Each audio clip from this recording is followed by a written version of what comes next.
এই যে নতুন চামচটা ভালো না।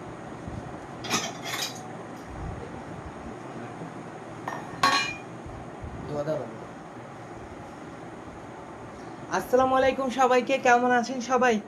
আশা করি যেখানে আছেন অনেক বেশি ভালো আছেন। অবশেষে সেই অতি কাঙ্ক্ষিত রসগোল্লার লাইভ ক্লাস। আচ্ছা, মিষ্টি একটা বানানোর জন্য শুধুমাত্র রেসিপি নয়, প্রতিটা স্টেপ, প্রতিটা ধাপ কিন্তু খুবই গুরুত্বপূর্ণ। এগুলো কিন্তু খুব ভালোভাবে মাথায় রাখতে হবে। আপনাদের যদি প্রবলেম না থাকে লাইভটাকে একটু শেয়ার করে দিবেন।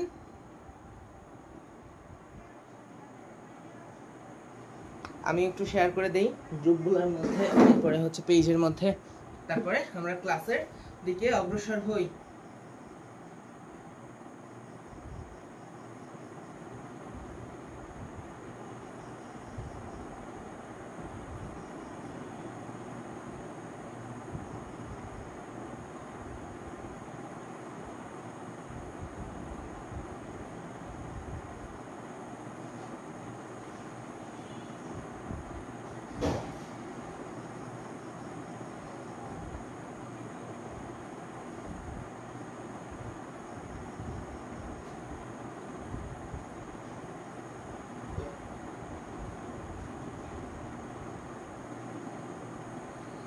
তো বলেন, কেমন আছেন সবাই?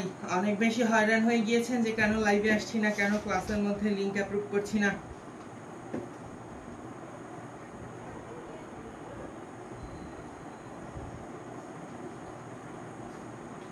কি অবস্থা সবার একটু জানান কমেন্টে।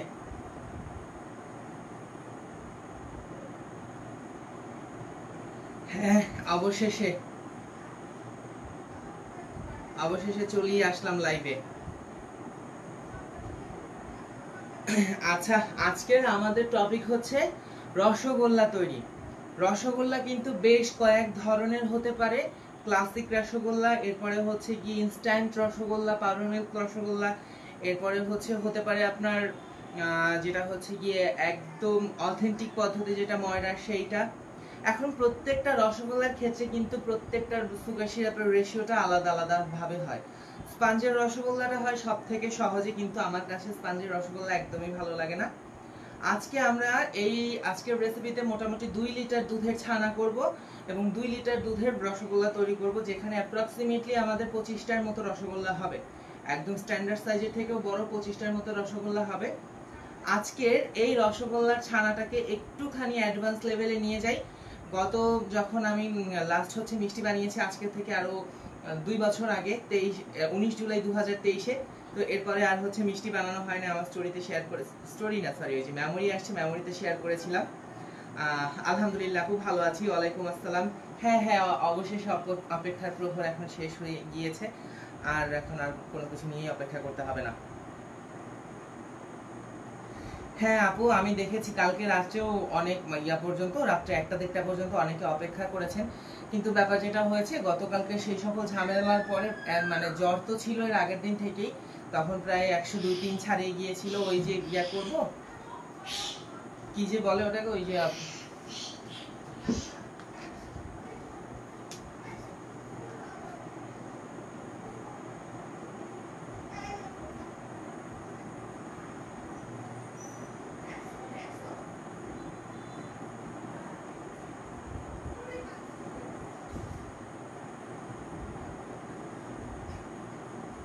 বলো কি করা উচিত। সুস্থ থাকবে না তো গিয়ে পড়েছে ফ্যানের ওপরে, দেখেন লেস্টেজ উঠে একদম অবস্থা খারাপ হয়ে গিয়েছে। এদের নিয়ে আর শান্তি নেই বাসার মধ্যে, বুঝছেন, ধরে একদম।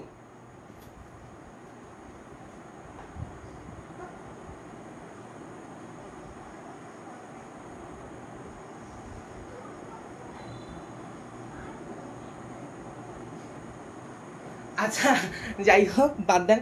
এখন আমরা রসগোল্লার ছানার প্রিপারেশনে চলে যাই। হ্যাঁ, আজকের ছানাটাকে একটু অ্যাডভান্স লেভেলে কাটবো। এখন বেসিক্যালি আমরা নর্মাল যে আমাদের ফুল ফ্যাট দুধ, যেগুলো একদম গরুর দুধ কিনতে পাওয়া যায়, দেশি গরুর দুধ যেটা, সেটা দিয়ে যদি ছানা কাটা হয়, সেই ছানাটা হয় সব থেকে ভালো। এখন ওইটার থেকেও যদি একটুখানি সেটাকে অ্যাডভান্স বা আপগ্রেড করা যায় তাহলে কেমন হতে পারে আমরা একটু সেটার সম্পর্কে আজকে ধারণা নিই। আচ্ছা, ছানা কাটানোর জন্য ধরেন আপনার যেই হাঁড়িটার মধ্যে ক্যাপাসিটি আছে 2 লিটার সেখানে আপনি 1 লিটার দুধের ছানা কাটবেন। যেই হাঁড়ির মধ্যে আপনার ক্যাপাসিটি আছে ধরেন 5 লিটার সেখানে আপনি 2.5 লিটার দুধের ছানা কাটবেন। বোঝা গেল? মানে যতখানি দুধ নেবেন তার জন্য ডাবল পরিমাণ ক্যাপাসিটি থাকে, তবেই গিয়ে কিন্তু আপনার ছানাটা ভালো হবে। আজকের যেই রেশিওতে ছানাটা কাটবো এর জন্য হচ্ছে 1 লিটার দুধ নিব, তার মধ্যে হচ্ছে আধা কাপ ফুল ক্রিম গুঁড়া দুধ ব্যবহার করব। আর সেইটাকে কাটানোর জন্য হচ্ছে আমি আজকে একটু টক দই ব্যবহার করব। প্রত্যেক 1 লিটার দুধের জন্য আমি আধা কাপ পরিমাণ টক দই ব্যবহার করব, এবং তারই সাথে আমি ওখানে আরও ব্যবহার করব মোটামুটি আধা টেবিল থেকে 1 টেবিল চামচের মতো ভিনেগার। হ্যাঁ, এই যখন আমার হচ্ছে ওই দুধের সাথে আপনার টক দই যাবে, এরপরে হচ্ছে গিয়ে আপনার গুঁড়া দুধ যাবে, এই প্রপার সব কিছু মিলে একটা খুবই মোলায়েম নরম তুলতুলা ছানা হবে, যেই ছানাটা দিয়ে কিনা আপনার মিষ্টিটা অনেক বেশি ভালো হবে, মিষ্টিটা অনেক টেস্টফুল হবে। আর দেখবেন অনেক সময় আপনার ক্লাসিক মেথডে যদি আপনি হচ্ছে রসগোল্লা তৈরি করেন, সেই রসগোল্লাটা কিন্তু একটুখানি রাবারি টেক্সচার হয়ে যায়, ওইটা হতে দেওয়া যাবে না, ওটা একদম হচ্ছে মাখনের মতো হবে। এখন যদি বলেন যে আগের রেসিপিতে তো আপনি এভাবে বলেননি, না আমি আগের রেসিপিতে এভাবে বলিনি, এটা হচ্ছে এই রিসেন্ট টাইমে জেনেছি যে এইভাবে করে যদি এটাকে একটুখানি অ্যাডভান্স করা যায় তাহলে হচ্ছে আউটকাম আরও বেশি ভালো আসবে। হ্যাঁ, ওইভাবেই কিন্তু কখনোই একই ধরনের রেসিপি নিয়ে আমরা লাইফ টাইম ধরে কাজ করতে পারবো না, প্রতিনিয়তই কিন্তু রেসিপির আপগ্রেডেশন হতে থাকে, আর সেই থ্রুতেই সেটা চলতে থাকে। গেল। আর রসগোল্লার যেই হাঁড়িতে হচ্ছে গিয়ে আপনি ছানা কাটবেন, ওই তো বললাম যে হাঁড়ির ক্যাপাসিটিটা একটু বেশি হতে হবে, লাগবে আপনার একটা ডাবু হাতা। তো এটার জন্য একটা স্টিলের ডাবু হাতা নেওয়াই ভালো। আর পাশাপাশি আরও লাগছে এখানে আপনার একটা স্ট্রেইনার, যেটার মধ্যে হচ্ছে ছানা ছাঁকবেন, মশারির নেট। আর হচ্ছে ছানা ছাঁকার জন্য আপনার লাগবে আপনার কটেজ চিজ ছাঁকার জন্য যেই আমাদের ছানা ছাঁকার কাপড় আছে, নর্মালি দোকানে গেলে হচ্ছে আপনি মার্কিন কাপড় হিসাবে কিনতে পেয়ে যাবেন, যেইটার হচ্ছে গিয়ে আপনার 25 টাকার মতো গজ। তো সেই 25 টাকার গজের কাপড়টা দিয়ে যদি আপনি ছানাটা ঝুলিয়ে রাখেন তাহলে মোর দ্যান বেটার হয়। হ্যাঁ, আর যদি আপনার এই মশারির নেটটা দিয়ে করেন, হ্যাঁ মশারির নেট, ওকে, অন্য কিছুই না, মশারির নেট বা অন্য যে কোনো নেট, পুরাতন যে আমাদের বাড়িতে মশারি আছে সেখান থেকে আমরা হচ্ছে গিয়ে একটা টুকরা কেটে নেব এবং সেটাকে ভালো মতো ওয়াশ করে নিয়ে আমরা সেটা দিয়ে হচ্ছে ছানা কাটবো। গেল। এইবারে যেটা করব আমরা দুধটাকে প্রিপারেশন করব। তো এখানে আমি এই হাঁড়ির মধ্যে দুধ অ্যাড করব কেচিটা।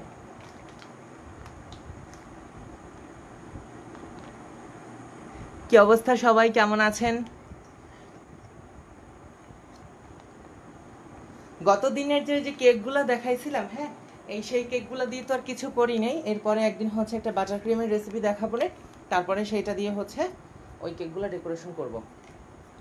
আমাদের এই মফস্বল এরিয়াতে এইভাবে প্যাকেট করে হচ্ছে আপনার দুধ আসে। হ্যাঁ, এইভাবে হচ্ছে আপনি দুধ কিনতে পারেন। আর একটা জিনিস আপনাদের মনে রাখতে হবে, প্যাস্টারাইজড মিল্ক যেটা, হ্যাঁ সেইটা দিয়ে কিন্তু কোনোভাবেই ছানা ভালো হবে না। প্যাস্টারাইজড মিল্ক বলতে এখন আমরা কোনটাকে বুঝি দেখাই দিই একটুখানি আমি।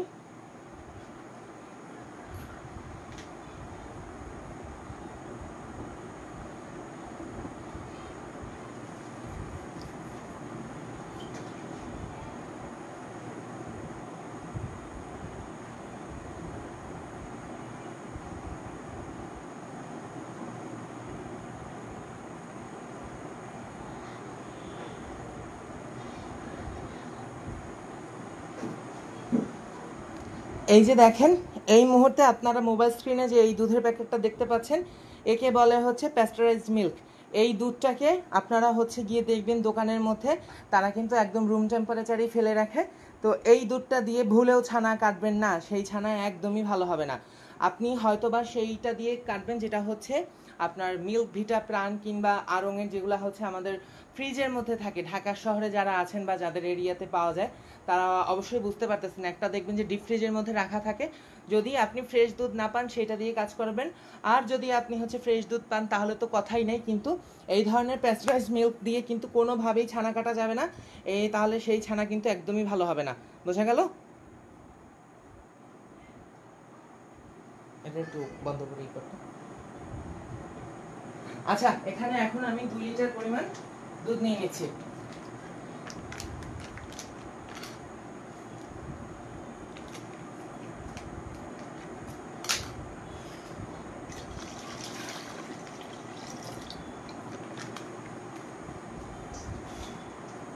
প্রত্যেকটা প্যাকেটে 500 ml করে রয়েছে।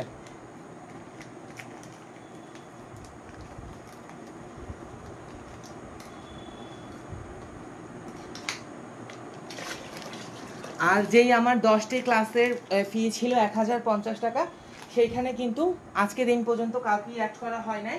আজকে রাত্রের পরে থেকে সেই ক্লাসগুলোর সম্পূর্ণ অ্যারেঞ্জমেন্ট হয়ে যাবে। ওখানে 6টা ক্লাস হচ্ছে একদম সুন্দর করে আপলোড করা হবে, সেই সাথে রেসিপি শিট। আর এখন যে রেসিপি আপনাদের সঙ্গে শেয়ার করছি এগুলোর হচ্ছে ক্লাস শেষ হয়ে গেলে আমি রেসিপি শিট বানিয়ে দেবো।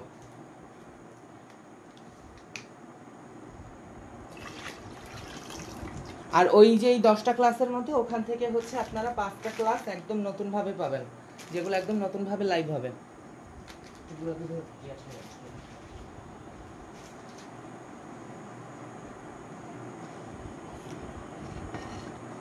গেল আপনার দুধের প্রিপারেশন। এইবারে এখানে হচ্ছে আরও কয়েকটা স্পেশাল ইনগ্রেডিয়েন্ট আমি অ্যাড করব, যেটার কিন্তু স্পেসিফিক কিছু কারণও রয়েছে। তো যেটা বলেছি, আমাদের কিন্তু মোটামুটি 1 লিটার দুধের জন্য আমরা আধা কাপ পরিমাণ পাউডার মিল্ক ধরে নিব। তো সেই থ্রুতে হচ্ছে আমাদের টোটাল এখানে 1 কাপ পরিমাণ পাউডার মিল্ক অ্যাড করতে হবে। এই পাউডার মিল্কটা অ্যাড করার জন্য মিষ্টির স্বাদ কয়েক গুণ পরিমাণ বেড়ে যায়।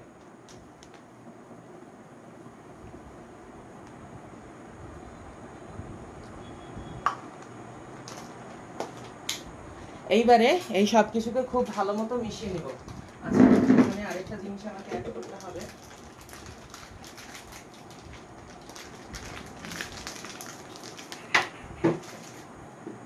সেটা হচ্ছে মার্জারিন ফ্যাট বা ডালডা। ঠিক আছে, এইখানে যদি আপনি একটুখানি মার্জারিন ফ্যাট ইউজ করেন তাহলে আপনার ছানাটা অনেক বেশি আপনার মোলায়েম হবে, যেটা কিনে ঘি অ্যাড করলে হবে না। ঠিক আছে,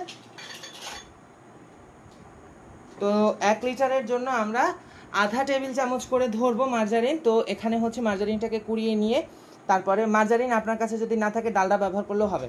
হ্যাঁ, তো 1 টেবিল চামচ পরিমাণ দিয়ে দিব 2 লিটার দুধের জন্য। এতে করে কি হবে, এইটার মধ্যে একদম ফ্যাটের ভাবটা ঠিক মতো থাকবে আর মিষ্টিটা অনেক বেশি ভালো হবে। ঘি ব্যবহার করবেন না, ঘি ব্যবহার করলে কিন্তু সেটা আলাদা হয়ে ছুটে পানির সাথে মিলিয়ে যাবে। গেল, এইবারে যাব আমি একটুখানি ওই যে টক দই প্রিপারেশনের জন্য।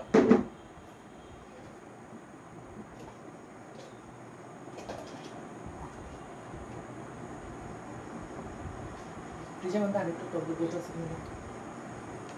দিবেন না।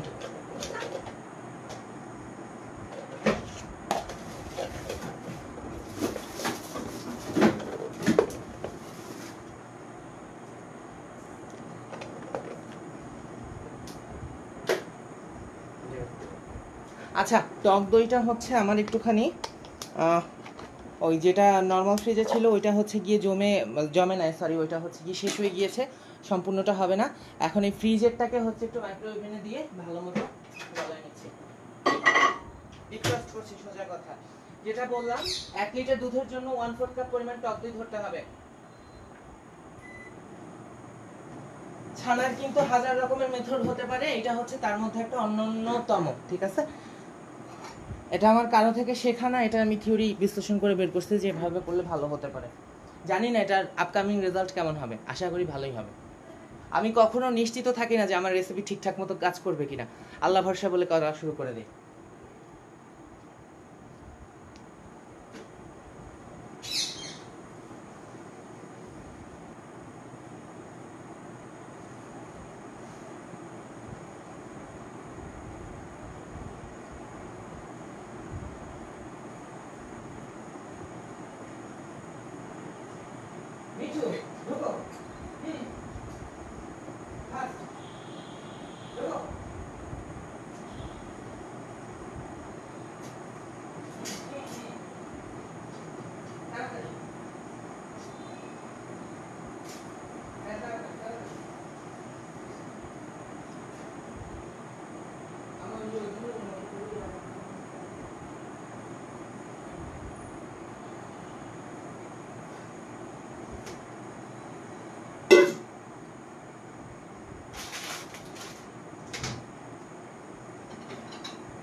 আচ্ছা, যদি প্রতি লিটারের জন্য আমার এখানে আপনার ধরেন 1/4 কাপের মতো লাগে, তো সেই সাপেক্ষে আমার হচ্ছে 2 লিটারের জন্য আধা কাপ পরিমাণ টক দই লাগবে, খুব সিম্পল হিসাব। আর হচ্ছে ভিনেগার ধরবো প্রতি লিটারের জন্য 1 টেবিল চামচ, তো 2 লিটারের জন্য 2 টেবিল চামচ, একদম খুবই ক্লিয়ার হিসাব, এগুলো বোঝানোর জন্য এত বেশি আপনার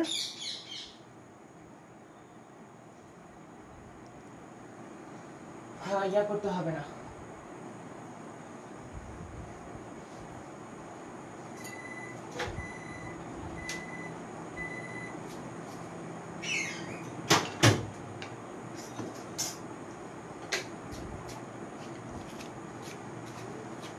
টক দইটাকে একটুখানি আমি ডিফ্রস্ট করে নিলাম। এইবারে এইখান থেকে আমি মোটামুটি আধা কাপের মতো টক দই একটা বোলের মধ্যে আগে থেকেই রেডি করে রাখবো।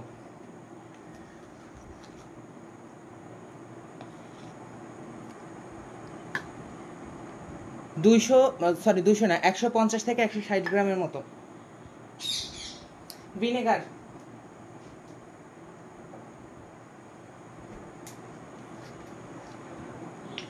অ্যাসিটিক অ্যাসিড যৌগ হিসাবে এখানে যাচ্ছে হচ্ছে আপনার ক্যান্টনের যে ভিনেগারটা, সেইটা।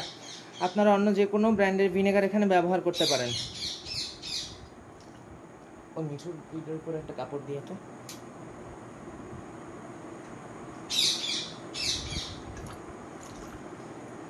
আধা কাপ টক দই প্লাস 2 টেবিল চামচ ভিনেগার, এই তো সব কিছুকে এখন মিশিয়ে একটা সাইডে রেখে দিব।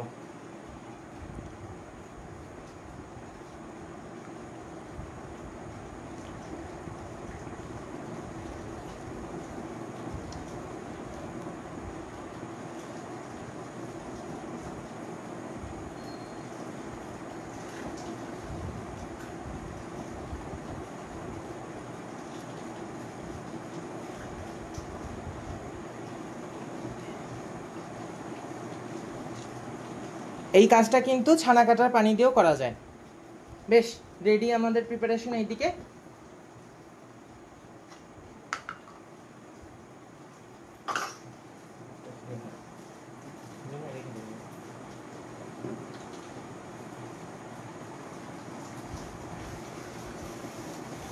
আচ্ছা, ছানা বানানোর সময় যদি আপনার রুমে ফ্যান চলে ফ্যান অফ করে নেবেন, এসি চললে এসি বন্ধ করে নেবেন।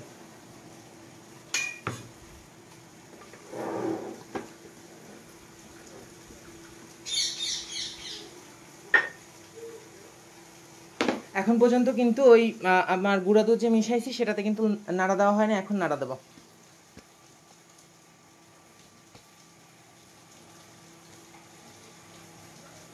একটু এটাকে ভালো করে হ্যান্ড হুইস্ক দিয়ে মিশিয়ে নিব, এরপরে হচ্ছে চুলা অন করব।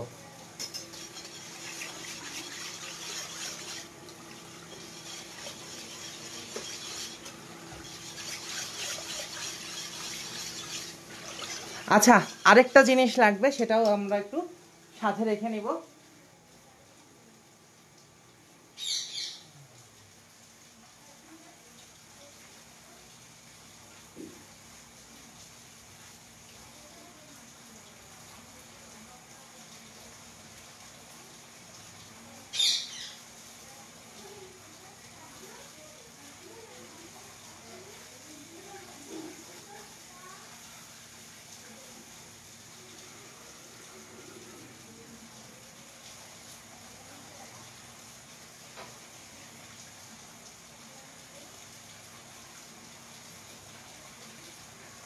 এক লিটারের মতো রুমের স্বাভাবিক তাপমাত্রার পানি। তো দুধটাকে একটু আগে ভালো মতো মিশাই নেই। মেশানো হয়ে গেছে, আর দরকার নেই। এইবারে হচ্ছে চুলাটাকে অন করে দেব। ইন্ডাকশনে করছি, আর আপনারা যদি গ্যাসে করেন তাহলে হচ্ছে মিডিয়ামের থেকে একটু কমে রাখবেন। দুধের নাড়াচাড়া বন্ধ করা যাবে না, প্রথম এবং প্রধান শর্ত। দুধের নাড়াচাড়া যদি আমরা বন্ধ করে দেই তাহলে হচ্ছে সর উপরে উঠে যাবে, ফ্যাট আলাদা হয়ে যাবে, তাহলে কিন্তু ভালো হবে না। ওয়ালাইকুম আসসালাম আপু, কেমন আছেন? আরে ও ওই রকমেরই করে, ওই যতক্ষণ পর্যন্ত হচ্ছে ওই আমার কথা শুনবে ততক্ষণ পর্যন্ত সমানে চিল্লাইতে থাকবে।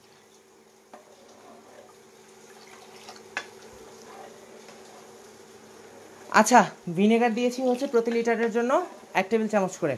সমস্যা নাই, আমি পিডিএফ রেসিপি দিয়ে দিচ্ছি, এখন পদ্ধতি দেখতে থাকেন। ছানাটাকে বানায় এরপরই হচ্ছে গিয়ে পিডিএফ দিয়ে দিচ্ছি।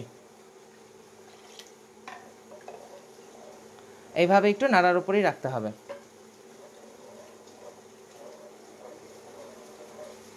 মার্জারিন বা ডালডা?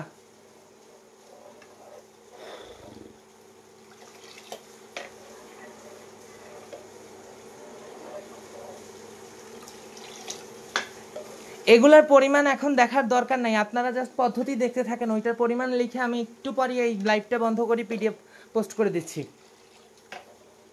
আগে থেকে কেমনে বলবো? লাইভ হয়ে গেলে না তারপর বলতে পারবো যে এই রেসিপিতে কাজ করছি, তবেই না রেসিপি শিট দিতে পারবো। আগে থেকে চিন্তা করতে গেলে মেজাজ খারাপ হয়ে যায়।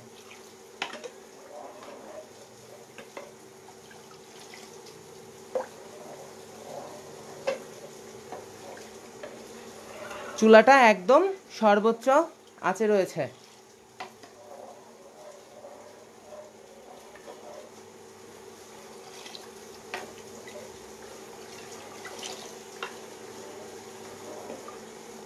যতক্ষণ না ফুটবে আমরা দুধের মধ্যে একটুখানি সময়ের জন্য নাড়া বন্ধ করব না।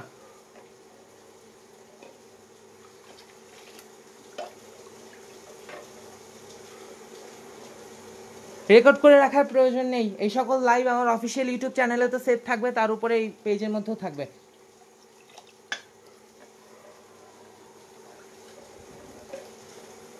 না, বাটার দিলে হবে না। বাটার আর ঘি প্রায় সেমই, ওটাতে ভালো কাজ হবে না।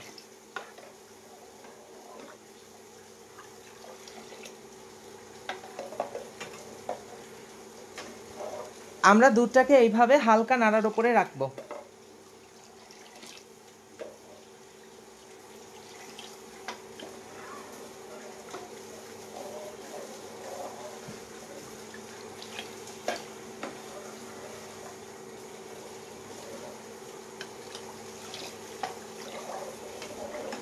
একটু বাইরে দিয়ে আমার লাল রঙের জুতো করে নিয়ে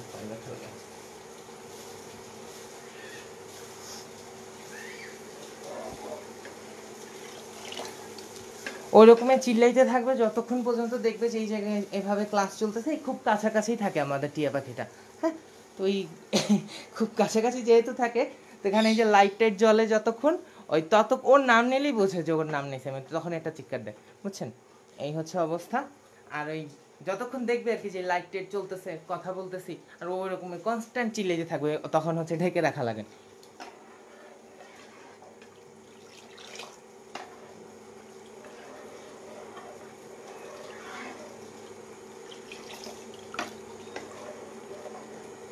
হ্যাঁ, খাবেন না কেন? এই রসগোল্লা টসগোল্লা এগুলো এমন কোনো বিশেষ কিছু না।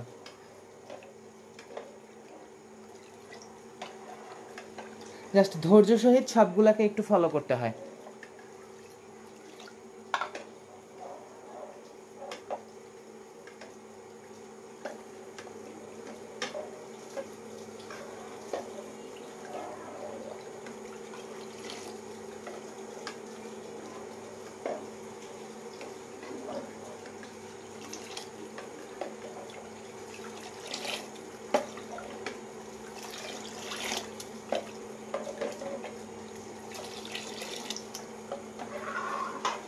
অন্য আর 5টা রেসিপি থেকে আমার মনে হয় মিষ্টি বানানো খুব সহজ একটা কাজ। আর না হলেও 50-60 লিটার দুধ নষ্ট করছি। প্রথমবার যখন হচ্ছে ওই করছিলাম, কি যেন বলে, অথেন্টিক সানা সেশনের মিষ্টিটা নিয়েছিলাম, বুঝছেন কি হয়েছে?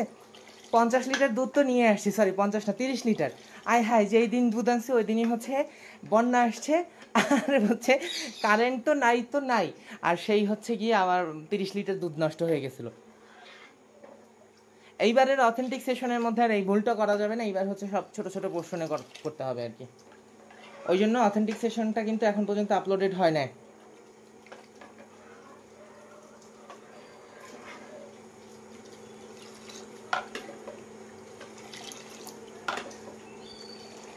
আচ্ছা, ফোনের স্ট্যান্ডের তো অভাব নাই।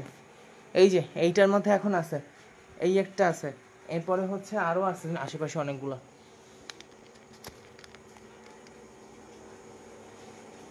আর এরপরে আবার আরো একটা অর্ডার দেওয়া হয়েছে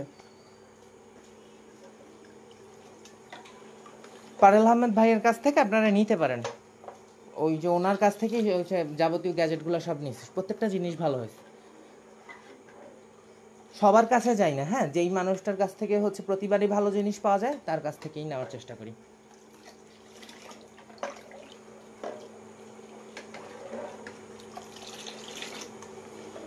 ওয়ালাইকুম সালাম, কেমন আছেন আপু?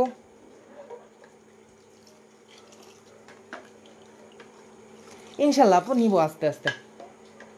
পেজ তো এই সবে রানিং হয়েছে, আপনারা বিশ্বাস করবেন আমি কিন্তু একটা নতুন ভিডিও দেইনি, নতুন কিচ্ছু করিনি, শুধুমাত্র পুরাতন ভিডিওতে ভয়েস দিয়ে দিয়েই কিন্তু পেজের মধ্যে প্রায় 7,500-এর মতো মেম্বার হয়ে গেছে, তাও জাস্ট 2 সপ্তাহের মধ্যে, ভাবা যায়। মনিটাইজেশন অন হয়ে গিয়েছে।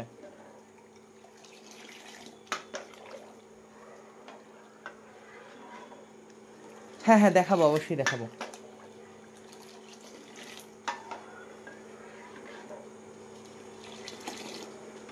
এই যে নলছিটির আপু আমাকে অনেকদিন নক করছেন। আপু আপনাকে যে আমি একটু নকব্যাক দিব, আমার হচ্ছে এই যে ঝামেলার জন্য আর আপনাকে নকব্যাক দেওয়া হয় না, আপনাকে আমি নকব্যাক দিব না।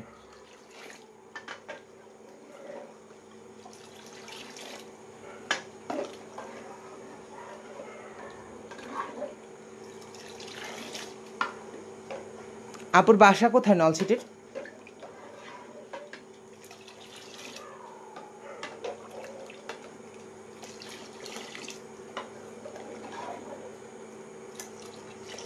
হ্যাঁ হ্যাঁ একটু তো ভিন্নতা অবশ্যই পাবেন, কারণ এই রেসিপি তো আমি আর আগে জীবনেও ট্রাই করিনি, এই যে এই মুহূর্তেই আপনাদের সামনে বসে করতেছি, প্রতিবারই এই রকমের হয়।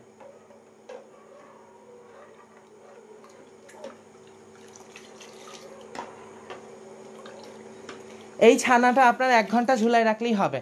তো দ্যাটস ওয়াই আমরা হচ্ছে ছানা কাটানোর পরে 1 ঘন্টার জন্য বিরতি দিব, ওই বিরতির মধ্যে হচ্ছে ছানার রেসিপির পিডিএফ করে আপলোড করে দিব।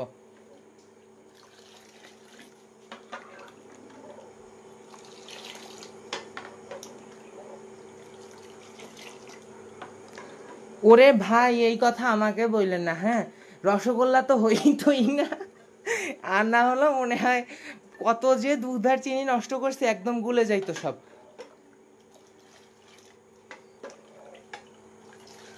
মিনিমাম 50টা কেক নষ্ট করার পরে এরপরে আমার পাউন্ড কেক হয়েছে। থিওরি পরীক্ষায় বেকিং থিওরিতে প্রথমবার হচ্ছে ফেল করছিলাম, আর পরের বার করছিলাম হচ্ছে একদম A+ স্কোর, ইনস্টিটিউটের মধ্যে সবার থেকে বেশি পাইছিলাম। এই হচ্ছে পরিস্থিতি।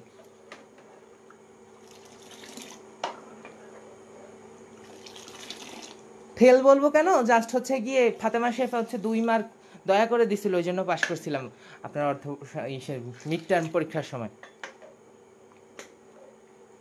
তাও কি তখন তো পদ্মা সেতু ছিল না, এই নলছিটি থেকে রওনা দিয়ে গিয়েছি, তো সেই আমার ঢাকা যাইতে যাইতে একদম গিয়ে দেখি যে ফাতেমা শেফ পরীক্ষার খাতা দিয়ে দিস, বুঝেন অবস্থা।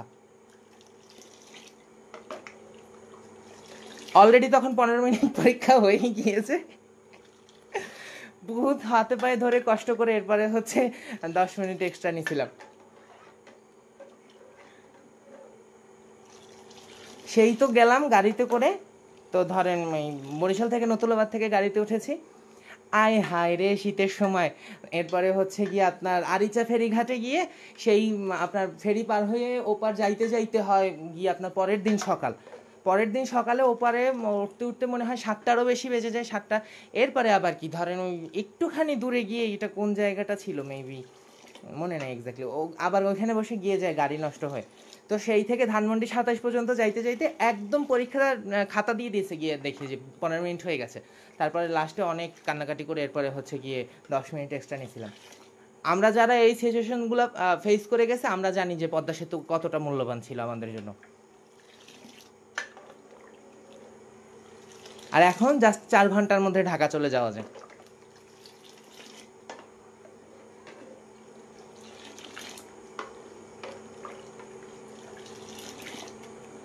ওয়ালাইকুম সালাম, কেমন আছেন আপু?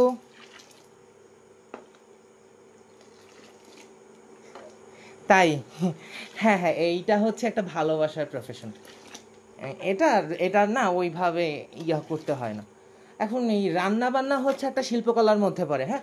আর শিল্পকলার কখনো কিন্তু কোনো নির্দিষ্ট ভ্যারিয়েশন ভ্যারি করে না, কারণ প্রত্যেকের গায়কী অঙ্গ বলেন, প্রত্যেকের হচ্ছে আপনার রন্ধনশৈলী বলেন, কিংবা প্রত্যেকের হচ্ছে উপস্থাপনের ধরন কিন্তু আলাদা আলাদা, ঠিক আছে? শিল্পকলার কখনো কিন্তু কারো কোনো মধ্যে ইয়া হয় না। আর শিল্পকলার স্টুডেন্ট যারা থাকে তারা কখনো নিজেদেরকে এইটা বলতে পারবে না যে আমি অনেক কিছু শিখে গেছি। আমি কিছুই শিখিনি, হ্যাঁ, আমরা শুধু চেষ্টা করে যাচ্ছি, উপস্থাপনের চেষ্টা করছি, আর কিছুই না। আমার হচ্ছে গিয়ে লয়ের ওপর বিশ্বাস আছে, তালের ওপর বিশ্বাস আছে যে মিষ্টি হয়ে যাবে। এখন পর্যন্ত কিন্তু এই মিষ্টি আমি একবারও ট্রাই করিনি। এইটাই হচ্ছে গিয়ে একজন শিল্পীর বৈশিষ্ট্য।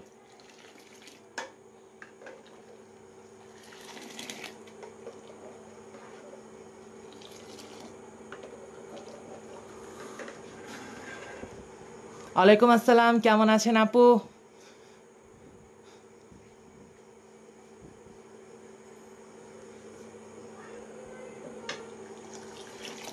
আরে ওই ফ্রিতে কি করাচ্ছে, বাসায় তো মিষ্টি খাইতে ইচ্ছা করতেছে। এখন এই যে এখানে যদি আমি একটা ক্লাস করাই তাহলে হচ্ছে গিয়ে দেখবেন আমার হচ্ছে ইয়া হবে, কি যেন বলে, ওই পেইড ক্লাসের স্টুডেন্ট হবে, এরপরে হচ্ছে নিজের একটু প্রচারণা হবে। এইটা কি আপনাদের সুবিধার জন্য আমি করছি? এটা ভাবেন, জীবনেও এটা সম্ভব না।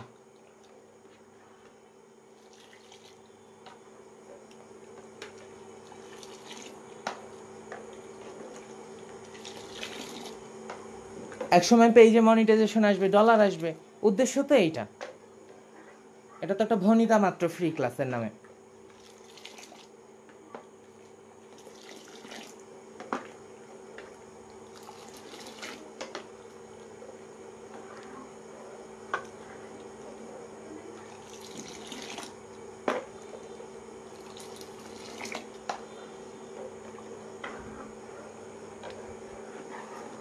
এক টেবিল চামচ 2 লিটারের জন্য।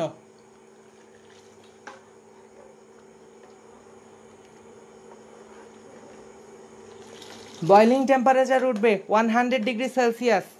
এরপরে হচ্ছে সিমারিং টেম্পারেচারে গিয়ে টক দই দিয়ে ছানা কাটাইতে হবে। সিমারিং টেম্পারেচার হচ্ছে আপনার 80 থেকে 90 ডিগ্রি সেলসিয়াস।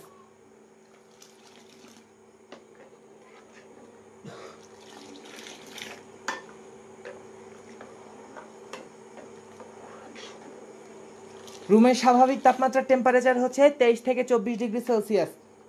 নর্মাল ফ্রিজের টেম্পারেচার হচ্ছে 6 থেকে 7 ডিগ্রি সেলসিয়াস। ডিপ ফ্রিজের টেম্পারেচার হচ্ছে -18 ডিগ্রি সেলসিয়াস। মনে রাখবেন সবসময়।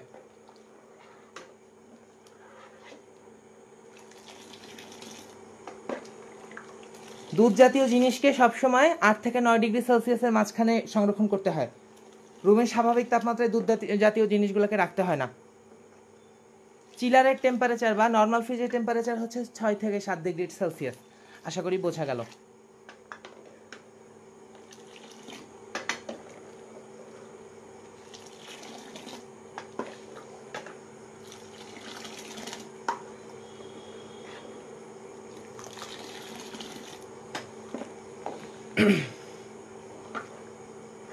এই নাড়াচাড়া বন্ধ করে দিলে কিন্তু ফ্যাট ব্রেকডাউন হয়ে উপরে সরাকারে উঠে যাবে। সেই জিনিসটা যদি একবার হয়, সেই ছানা দিয়ে মিষ্টি এই জীবনেও ভালো হবে না।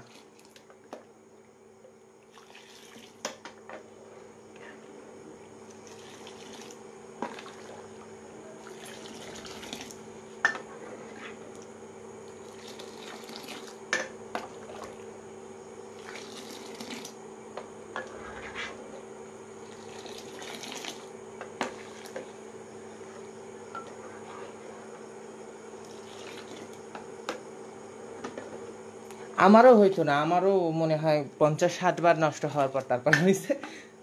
এখনো হয় না, এখনো সত্যি কথা ক্লাসের মধ্যে হচ্ছে অনেক মিষ্টি ফেল হয়ে যায়, কিন্তু বোঝা যায় না যে ফেল হয়ে গেছে। ওই যে কথার ঠেলায় হচ্ছে গিয়ে বলে যাই। এখন সেই অনুযায়ী ফলো করে দেখি তো সবাই বানায় ফেলে। আমার তো দেখে নিজেই অবাক হয়ে যায় যে আমার নিজের ফেল গিয়েছে, আর হচ্ছে ওই তারা মিষ্টি বানায় আমাকে ছবি পাঠায়।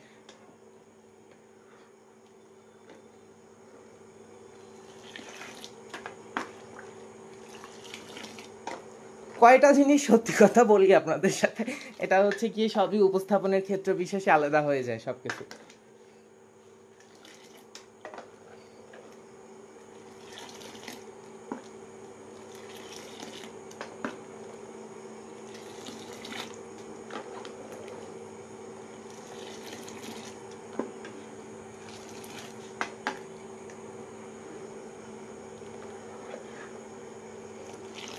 জি জি, মার্জারিন দুধের মধ্যে অ্যাড করা হয়েছে।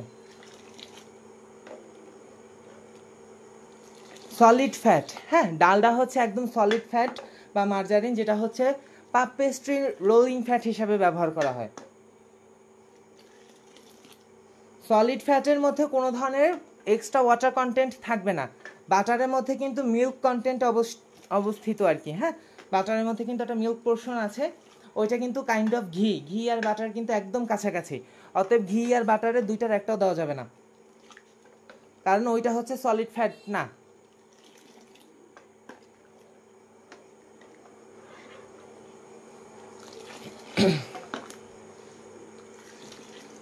ইনশাল্লাহ ইনশাল্লাহ ফলো করবেন, দেখবেন কেমন হয়। 1 লিটার দিয়ে ফলো করবেন। একবারে ভাই জীবনেও হয় না, বুঝছেন। আমাদের ওই যে শিক্ষাগুরুর মতে কি, যে স্বরলিপি যদি সামনেও থাকে একবার চেষ্টায় জীবনেও হয় না, 1000 বার করতে করতে করতে করতে করতে করতে এরপরে গিয়ে তান হচ্ছে মুখস্থ হয়। এই হচ্ছে গিয়ে অবস্থা। রেসিপি ওই রকমের সামনেই থাকবে, এরপরও হচ্ছে রেসিপি এক রকমেরও, কিন্তু ওই যে আপনার বারবার বারবার চেষ্টা করতে করতে গিয়ে পারফেকশন আসবে।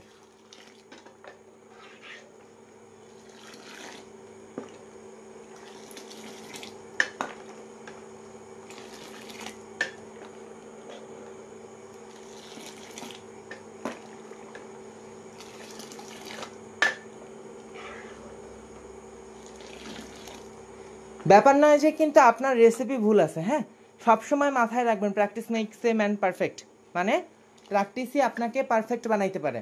রেসিপি কিন্তু ঠিকই আছে, রেসিপি যার যে যেটা দেখাচ্ছে সেইটাই ঠিক আছে, কিন্তু আমাদের প্র্যাকটিসের ধরনে ভুল আছে।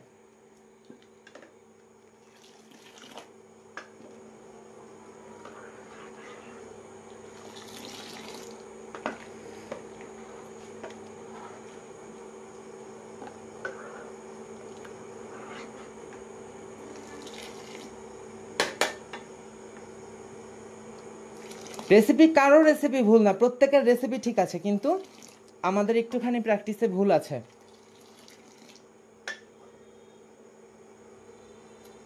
ওই যে দেখে দেখে আসেন, আমার পেজের মধ্যে একটু আগে একটা পোস্ট দিয়েছি, যে ম্যাম কৌশিকী চক্রবর্তী বলেছিলেন যে একটা তোমার 16 মাত্রার টান বলো বা একটা তোমার 8 মাত্রার টান বলো 1000 বার করতে হবে, ঠিক আছে, 1 থেকে 1500 বার করতে হবে, তারপরে হচ্ছে গিয়ে ঠোঁটের আগায় আসবে। এই রেসিপি ওই রকমের, বারবার বারবার করতে করতে তবেই গিয়ে পারফেকশন হবে।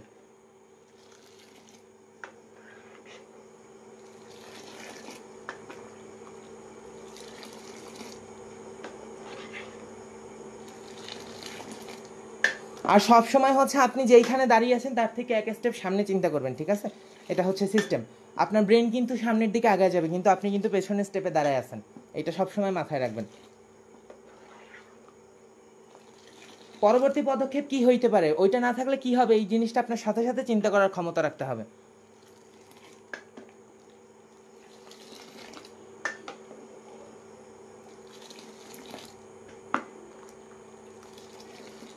মানে ব্যাপার হচ্ছে কি, আমরা বইয়ের লেখা পড়তেছি হচ্ছে এক লাইন, কিন্তু খেয়াল করতেছি নিচের লাইন, এই রকমের।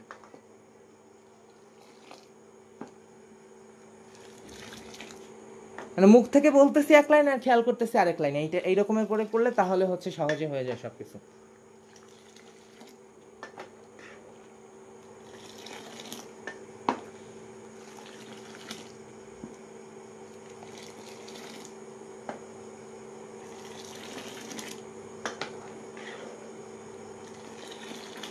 আমি কখনো আমার জীবনেও ভাবি নাই যে আমি ট্রেনার হব, এত এত স্টুডেন্টদের হ্যান্ডেল করব, কারণ সেই পরিস্থিতিই তো ছিল না আমার। আমি তো প্রথম দিন গিয়ে হাই রে, হোয়াইট বোর্ডের লেখা দেখতে পারিনি, দেখে কি কান্না। একটা ইংরেজি লেকচারও ভালো মতো বুঝতাম না।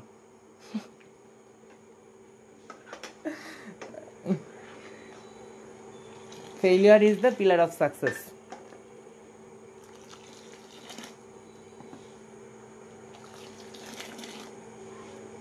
দুধ ফোটার মতো সময় হয়ে আসছে, এখন আর খুব বেশি নাড়াইতে হবে না, লাস্ট পর্যায়ে গিয়ে নাড়ানোর গতি কমায় দিবেন, ঠিক আছে,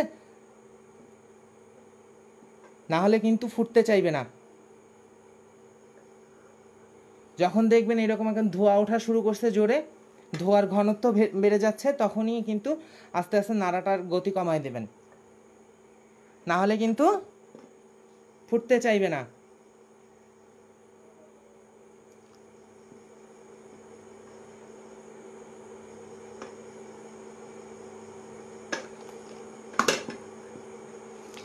চুলায় করলে ভালো হয়, কিন্তু চুলাতে আবার লাইট টাইট লাগানো অনেক ঝামেলা ওখানে।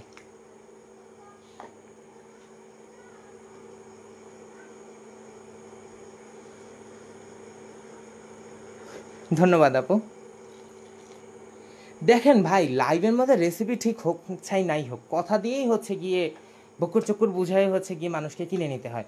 কথার দামে মানুষকে কিনে নেওয়া যায়, আর কথা দিয়ে একজনকে হত্যা করে ফেলা যায়, এটাই হচ্ছে বড় কথা। আপনার কথা বলার টোনের মধ্যেই কিন্তু আপনার কথা বলার পার্থক্যই পাল্টায় যায়।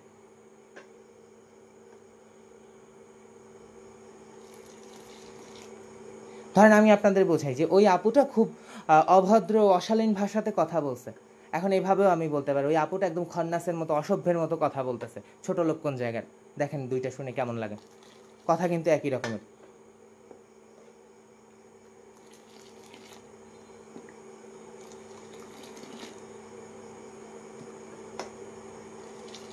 ছোট্ট একটা উদাহরণ দেই, ওই যে আমার কিছুদিন আগে একটা ক্রিম ক্যারামেল রেসিপি এই পেজের মধ্যেই ছাড়ছিলাম, যেটার মধ্যে আমি বলছি যে আদ্যপ্রান্ত বাঙালির কাছে এই জিনিসটা পুডিং নামেই পরিচিত। আয় হায়, মনে হয় যে 100-150 কমেন্ট আসছে যে এত বড় শিক্ষিত হয়ে গেছেন আপনি, এত কিছু করে ফেলছেন যে আমাদের মা দাদিদের হচ্ছে আলতু ফালতু বলতেছেন। এই হচ্ছে কি অবস্থা, কানে শোনে এক রকমের, দেখে আরেক রকমের, বলে আরেক রকমের। আদ্যপ্রান্তর মানে কি শুরু থেকে শেষ?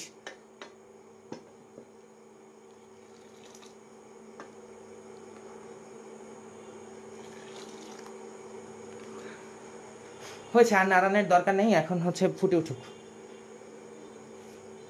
টেম্পারেচার উঠে গেছে এখানে, বেশি নাড়ালে কিন্তু ঘন হয়ে যেতে থাকবে, তখন কিন্তু আর ফুটবে না। লাস্টের দিকে যখন দেখবেন যে ধোয়ার ভাব জোরে উঠতেছে, তখন আর আপনার অত নাড়াইতে হবে না।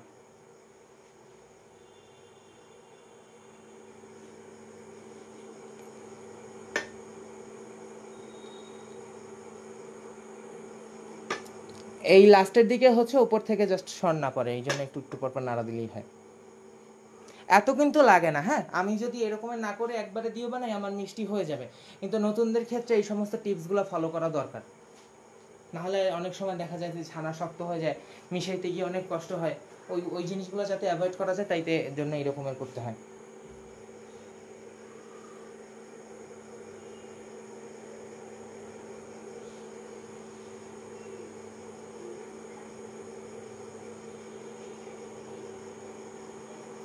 আমার ওই যে যেই ঘটনা, যাদের সাথে এই ঘটনা শুরু হয়েছিল, আমার সব থেকে বিরক্ত লাগছে এই জন্য যে ওনারা আমাকে থার্ড জেন্ডার বলে বোলিং করতেছে।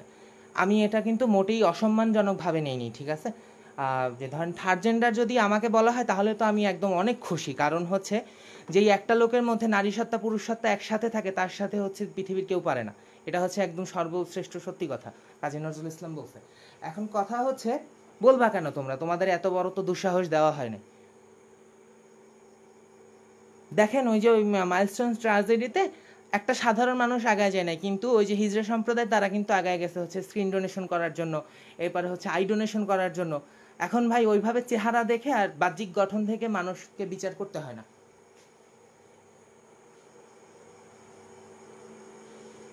দুধে বয়েল উঠে গেছে, দেখেন এই যে দুধে আমার বয়েল উঠে গেছে। চুলা বন্ধ করে দিব,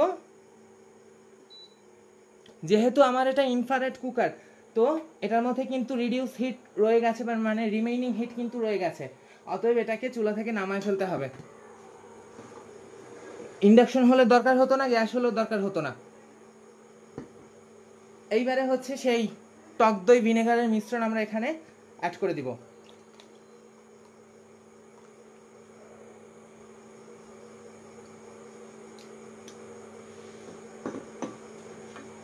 অ্যাড করে দিয়ে আস্তে আস্তে এটাকে নাড়া শুরু করব।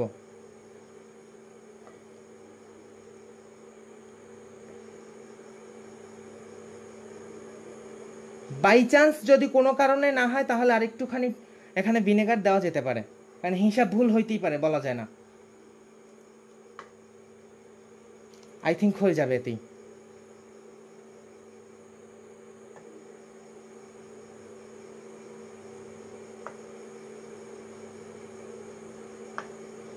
যখন এভাবে পানি সবুজ হয়ে যাবে, হ্যাঁ, পানির মধ্যে কোনো প্রকার আপনার মিল্ক সলিড বা মিল্ক পার্টিকেল অবস্থান করবে না, দেখেন পানি সবুজ হয়ে গেছে, তো তখন বুঝে নেবেন যে আমার ছানা এখানে তৈরি।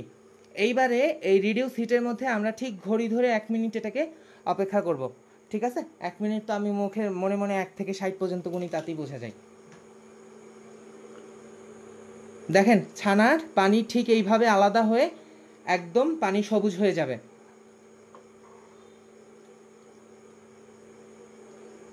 এই যে দেখেন পানি কিন্তু সবুজ হয়ে গেছে। 1 মিনিট পর্যন্ত আমরা এইভাবে অপেক্ষা করব।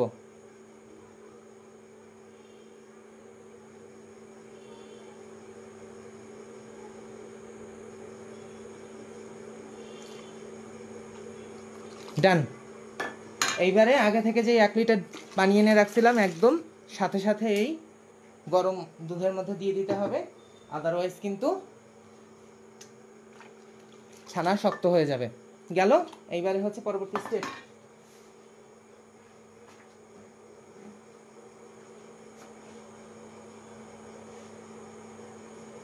এইভাবে হচ্ছে নেটের কাপড়টাকে আপনারা হাঁড়ির উপরে বসাবেন, বসায়ে হচ্ছে অন্য একটা আলাদা হাঁড়ির মধ্যে পানিটাকে তুলে ফেলবেন প্রথম দিকে একটু, এরপরে হচ্ছে পুরো পানিটাকে ড্রেন করে ফেলবেন।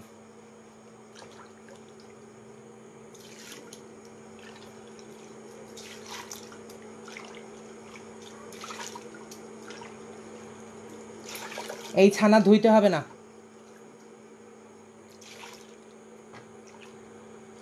পানি না কমায় নিলে হাতে ভাপ লাগতে পারে। এই যে ছানার রিডিউস পানিটা বের হয়েছে, এই পানি যদি আপনি কি বলে ওটাকে আরসির বোতলে ভরে নরমাল ফ্রিজে রেখে দেন, আপনি সারা জীবন ধরে এটা দিয়ে ছানা কাটাতে পারবেন। দরকার হয় না অবশ্য, রোজকার তো আর কেউ মিষ্টি আনে না, ওটা তো হচ্ছে 2-1 দিন।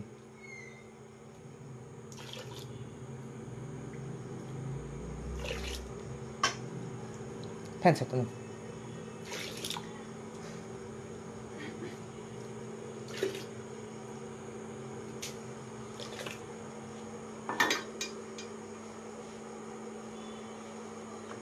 এক্সট্রা পানি বেশ খানিকটা সরিয়ে ফেলা হয়েছে। এইবারে হচ্ছে একটা স্ট্রেইনার বসায় দুই ভাঁজ না 1 ভাঁজ করেই দিবেন, হ্যাঁ, মশারি নেটটা 1 ভাঁজ করে দিবেন, 2 ভাঁজ করে দিলে পানি ধরে থাকে। সুতির কাপড়ের মধ্যে ছাকবেন না ছানা।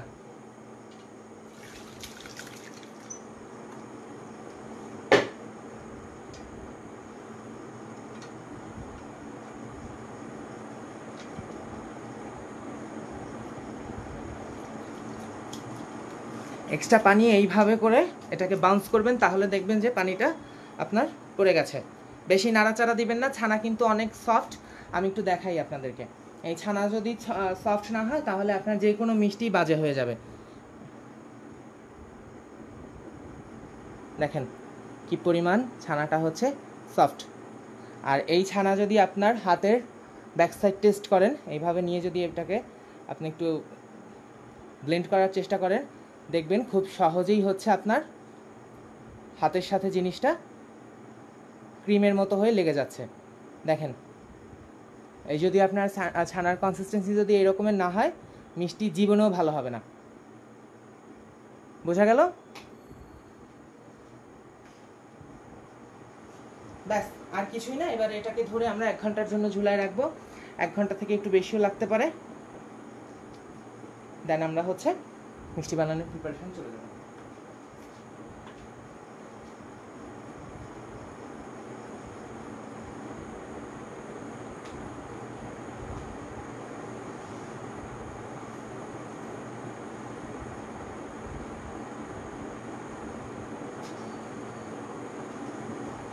একটা জিনিস যদি হাত দিয়ে ধরা না যায়, ছোঁয়া না যায়, তাহলে সেই জিনিসটার কনসিস্টেন্সি কিভাবে বোঝা যায় বলেন? এই যে এখানে এটা এই প্রকারে ঝোলানো রইল, ঘন্টাখানেক থাকবে, দেন হচ্ছে আমরা এটা দিয়ে মিষ্টি রেডি করব। ওকে, থাকুক তাহলে। তাহলে আপনারা গেল, তাহলে বোঝা গেল। আশা করি অনেক কিছুই ক্লিয়ার হয়েছেন। এখন আপনারাও ভালো থাকেন, আমি ফিরবো 1 ঘন্টা পরে। এর মাঝে ছানা কিভাবে কি করেছে আমি স্টেপ বাই স্টেপ পিডিএফে লিখে আমার পেজ থেকে আপলোড করে দিচ্ছি। আর লাইভ তো সেভ থাকবে, সমস্যা নাই। আর এই লাইভ যদি পেজ থেকে ডিলিট হয়ে যায়, ইয়াদ মোর্শেদ অফিসিয়াল যে ইউটিউব চ্যানেল আছে 35,000 সাবস্ক্রাইবার, সেখানে গিয়ে চেক করবেন, তাহলে পেয়ে যাবেন। আল্লাহ হাফেজ সবাইকে, দেখা হচ্ছে আপনাদের সঙ্গে পরবর্তী লাইভে।